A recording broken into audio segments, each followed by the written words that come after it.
We had a lot of just disruption on Fountain Square. Police in riot gear lined Fountain Square after officers became the target of a disorderly crowd.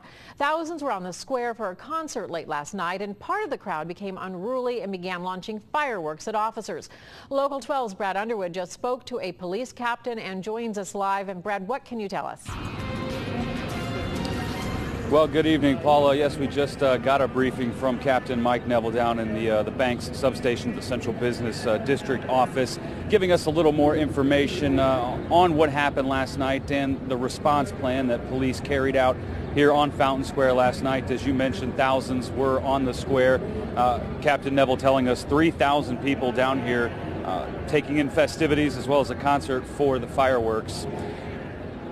At one point, around 11 o'clock, there was some disorderly groups, pockets of groups, according to Captain Neville.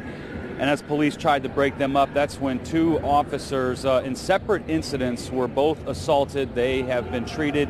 One had some stitches under an eye, and the other had some damage to his lip, was hit in the face. They're both okay, and they're expected to be back on duty very shortly. But again, capping 7 arrests made by police. 3 of them were juveniles. The age range of those 7 arrested, 17 to 23.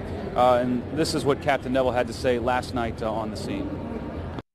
We reacted and assembled in a manner that keep us safe and keep the people who are walking around the Fountain Square area, keep them safe.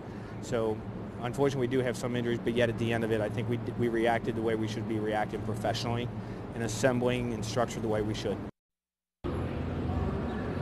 And again, there were 8 officers on Fountain Square last night, and we were talking with Captain Neville about tonight. There will be officers here on Fountain Square as this watch party is underway for the Women's World Cup final game, the United States taking on Japan. But he said that number 8, that's going to be nowhere near the number that the officers we will expect to see here over the course of the next 9 to 13 days with all the All-Star festivities. They have a plan. They have their protocol. They're not releasing it, as you would expect, because they're keeping what they're doing under wraps. But they have a plan, and it is going to be a presence that will be very noticeable here, and that while the police respect concerns that families may have about safety and coming down to the Fountain Square and downtown areas, the police want you to be sure that they are here, they're going to be here watching everything that's happening to keep everyone safe who is down here on Fountain Square, Paula.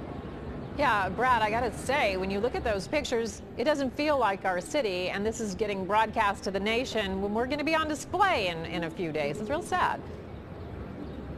Absolutely. I mean, it was we've seen the video, and there's a lot of cell phone video on Facebook. A very chaotic scene last night. There were a couple of assaults on people who were down here, taken to the hospital and since been released. But police want everyone to be sure that things are okay. They're going to be safe when they come down here, and they have a plan. All right. Thank you, Brad.